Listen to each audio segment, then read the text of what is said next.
Մեր բնակչությունը շատ է ծխում, վիճակագրական տվյալներում էական փոփոխություններ չկան, չափահաս տղամարդկանց դեպքում թիվը կեսից ավելին է 52%, ու սա այն դեպքում, երբ միևնույն ժամանակ տարեկան մինչև 5500 մահ ենք ունենում այդ պատճառով։ Հիմա էլ առաջատարը, անշուշտ առաջատարն է հասարակ տրադիցիոն ծխախոտը, ապա շուկա շատ ուժեղ եւ սկսում է մտնել էլեկտրոնային ծխախոտային ապրանքատեսակներ եւ տաքացման միջոցով օգտագործվող ծխախոտային ապրանքատեսակները։ Ինչպես նաեւ ապրանքատեսակներ, որոնք նիկոտին պարունակող են, նիկոտին պարունակող ապրանքատեսակներ, որոնք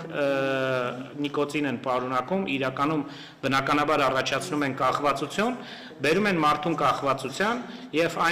դրանից հետո մարդը դառնում է ծխախոտային արդյունաբերության մշտական սպառողը։ Այսպես կոչված ծխախոտային փոխարինիչների օգտագործումն ըստ Պաշտոնյայի մեծ թափով տարածվում է հենց երիտասարդության շրջանում, ինչն ամենամտահոգիչն է։ Ընդ որում այս տենդենսը ոչ միայն մեր երկրում, այլ ամբողջ աշխարհում է նկատվում։ Մասնագետների գնահատմամբ սա հենց առաջին քայլն է կանոնավոր ծխող դառնալու ճանապարհին։ Հիմա նոր համային հավելումներ են ի հայտ գալիս։ Դրանցով է ներկայացվում ծխախոտը որպես ավելի լավը, պակաս վտանգավոր կամ ընդհանրապես անվտանգ։ Նոր սերնդի համար նորը միշտ գրավիչ է եւ ինչպես են երիտասարդները դրանց մասին տեղեկանում։ Հիմնականում սոցիալական ցանցերի միջոցով կան նաեւ բլոգերներ, որոնք տեղեկացնում են։ Հիմա այստեղ է պետք աշխատել, պետք է նաեւ արգելք սահմանել այս համային հավելումների համար։ Իսկ հանրային վայրերում ծխելն արգելող օրենքի ընդունումից 5 տարի անց ինչ արդյունքներ կան, որքան արդյունավետ է այն գործում։ Առողջապահության ազգային ինստիտուտի պաշտոնյայի գնահատմամբ լավ, թեպետ նշում են իհարկե ամբողջական վերահսկողությունն անհնարին է, գործարկում են բջջային հավելված, քաղաքացիներն առանց նույնականացման կարող են ահազանգել կարգ-կանոնի խախտման մասին։ Նպատակը ոչ թե տուգանելն է, այլ երևույթը կանխարգելելը։ Մեկ ամսվա ընթացքում միևնույն հասցեի, օրինակ հանրային սննդի օբյեկտի հետ կապված 3 ահազանգ եղավ, հատուկ ուշադրության տակ կառնեն։